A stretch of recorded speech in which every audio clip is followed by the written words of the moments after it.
अस्सलामु अलैकुम वरहमतुल्लाहि वबरकातुह। मेरा इस्लाम में आप तमाम हज़रात का इस्तक़बाल है, खुशामदीद है। बिस्मिल्लाहिर्रहमानिर्रहीम। अन जाबिर इब्न अब्दुल्लाह रज़ियल्लाहु अन्हु क़ाल बायअतु रसूलुल्लाहि सल्लल्लाहु अलैहि वसल्लम अला इक़ामिस सलाह व ईताइज़ ज़काह व नुस्ह लिकुल्लि मुस्लिम मुत्तफ़क़ुन अलैह। एक रिवायत में इसमें भी बायतुन नबी सल्लल्लाहु अलैहि वसल्लम का लफ्ज़ आया है।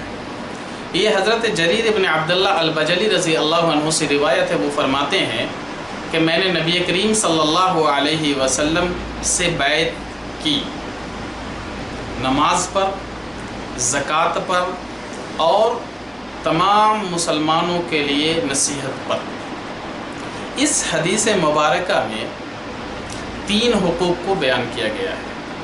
पहला हक़ ये है कि जो हक़ सिर्फ़ अल्लाह से मुताल्लिक़ है। दूसरा हक़ जो है वो अल्लाह और बंदों दोनों के दरमियान है। और तीसरा जो हक़ है वो सिर्फ़ और सिर्फ बंदों के लिए है। पहला हक़ जो अल्लाह से मुताल्लिक़ है वो नमाज है। अब नमाज क्या है? नमाज के बारे में ये कहा गया है कि नमाज, आप सल्लल्लाहु अलैहि वसल्लम ने फरमाया नमाज मेरी आंखों की ठंडक है।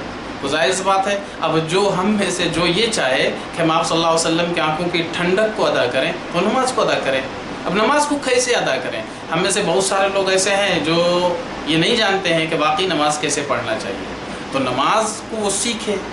सबसे पहली चीज़ यानी क्या चीज़ें नमाज में फ़र्ज़ हैं, ये हमारे ऊपर लाजिम है कि हम सीखें। इसी तरह से वाजिबात को, कि वाजिबात अगर छूट जाए तो सजदा सौ लाजिम आ रहे हैं, तो कम से कम उन चीज़ों को तो हमें सीख लेना चाहिए।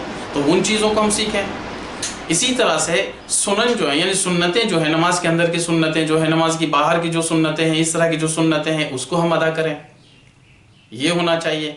सबसे बड़ी चीज़ और जो होनी चाहिए हमारे अंदर, ऐसा ना हो कि हम नमाज तो पढ़ रहे हैं लेकिन हमारा दिमाग जो है मार्केटिंग में हो, हम दुकान के परचेजिंग कर रहे हो नमाज में, हम दुकान की सेलिंग कर रहे हो, या हम हिसाब किताब कर रहे हो कि भाई हमारी इतनी रकात हुई है, 3 रकात में या 4 रकात में हम पूरे हिसाब कर लेते हैं और 3 रकात में हिसाब हो गया, इमाम साहब 1 रकात गलती से भूल गए तो आप खड़े होकर रोने लगो कि भाई हमारी तो अभी तो हिसाब ही नहीं पूरा हुआ है, नमाज छूट रही।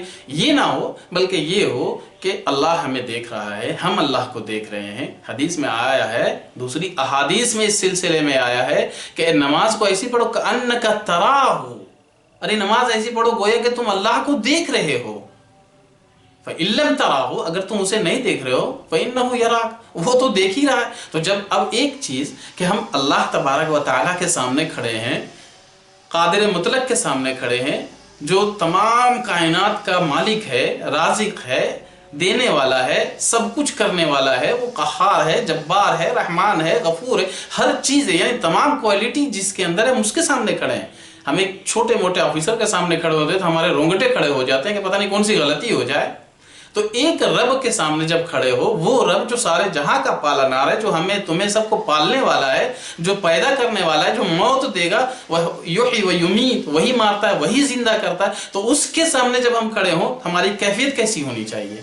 हमारे अंदर खुशू होना चाहिए, हमारे अंदर खुजू होना चाहिए, हमारे अंदर डर होना चाहिए, हमारे अंदर खौफ होना चाहिए, और हमारे अंदर ये सोच होनी चाहिए कि क्या पता कि हम इस नमाज में ही मर जाएं, क्या पता हम नमाज से बाहर निकले और मर जाएं, क्या पता कि हमारी कैफियत क्या हो। तो हमें तो इसका कोई अंदाज़ा ही नहीं कि हमारी मौत कब आ रही है, और मौत देने वाला भी वही है जिसके सामने हम खड़े हैं। तो हमारी नमाज की कैफियत कैसी होनी चाहिए, इस पर हमें गौर करने की ज़रूरत है।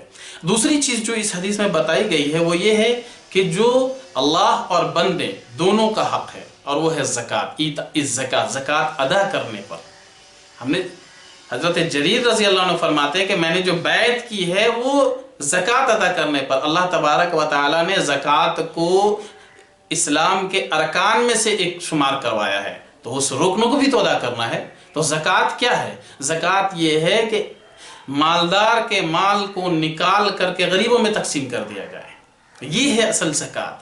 यानी आपका अब उस ज़कात पर हक़ नहीं है, बल्कि वो दूसरे बंदे का हक़ है, जिसे अल्लाह ने आपको हुक्म दे रखा है कि ये आप बंदों पर खर्च करें, गरीब बंदों पर खर्च करें। یہ ہے اصل زکوٰۃ۔ زکوٰۃ ہے کیا؟ زکوٰۃ تو آپ کے مال کو پاک کر دیتی ہے۔ ایسا نہیں ہے کہ آپ زکوٰۃ دے کر کے کسی پر احسان کر دیں گے، ہم زکوٰۃ دے کر کے کسی پر احسان کر دیں گے، ایسا کچھ نہیں ہے، بلکہ یہ ہے کہ اگر آپ زکوٰۃ نکالتے ہیں تو آپ بہت ساری بیماریوں سے، بہت ساری پریشانیوں سے، بہت سارے ضیاع اموال سے، مال کے ضائع ہونے سے بچ سکتے ہیں، کیونکہ اللہ نے تو اس کی حفاظت لے لی ہے۔ پھر جیسے ہی آپ زکوٰۃ نکالتے ہیں، آپ نے تمام مال کو پھر آپ پاک کر لیا۔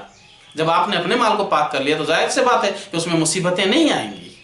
تیسری چیز اس حدیث میں یہ بتائی گئی تھی، وَالنُّصْحِ لِكُلِّ مسلم، ہر مسلم کو خیر خواہی کی نصیحت کرنا ہے، چاہے آپ اسے جانتے ہوں، آپ اسے نہیں جانتے ہوں، آپ کی جان پہچان ہو اس سے، آپ کی رشتہ داری ہو اس سے، آپ کی رشتہ داری نہ ہو اس سے، لیکن اگر کوئی آپ سے نصیحت مانگے تو آپ اسے بہتر نصیحت کریں۔